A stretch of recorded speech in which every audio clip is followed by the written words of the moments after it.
బాబు 2 దోశ చెప్పు అన్నా 2 దోశ. బాల్కనీలోంచి జీప్లో పడిపోయి ఉంటది. దెబ్బకి మతిపోయింది.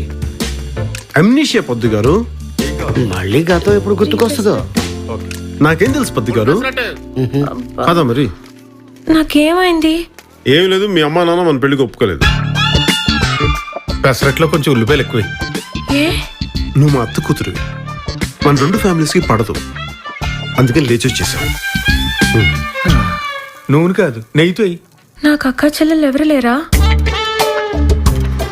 ఒక్క అక్క ఉంది, అది ఎవడికో సైట్ కొడుతుంటే ఇసుక లారీ వచ్చి కొట్టేసింది. వీళ్ళకి జీడిపప్పు వేసినా తప్పులేదురా. ఈయనెవరు? డాక్టర్ గారు, నీ దెబ్బలకు మందులు రాసిన డాక్టర్ గారే కదా. కదా డాక్టర్ గారు. Clever bye. మరి స్టెథోస్కోప్ ఏది? డీజిల్కి డబ్బులు లేవని అమ్మేశాను. బిల్లు మాత్రం బావా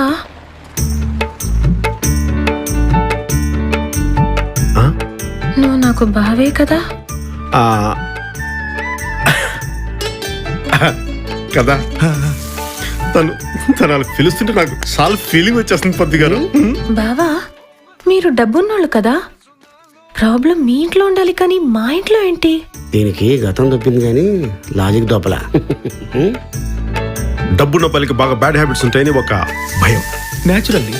కానీ నిన్ను చూస్తే అలా లేవు బావా. Really thank you. యాక్చువల్గా మీ తాతగారు ఒక్కరే మన పెళ్లికి ఒప్పుకున్నారు. ఈయన మాత్రం తక్కువ తిన్నాడేంటి? నీకోసం కోట్ల ఆస్తి వదిలేసి వచ్చాడు. ఇప్పుడు అవన్నీ ఎందుకు పొద్దు గారు? చెప్తే అలా పడి ఉంటది కదా.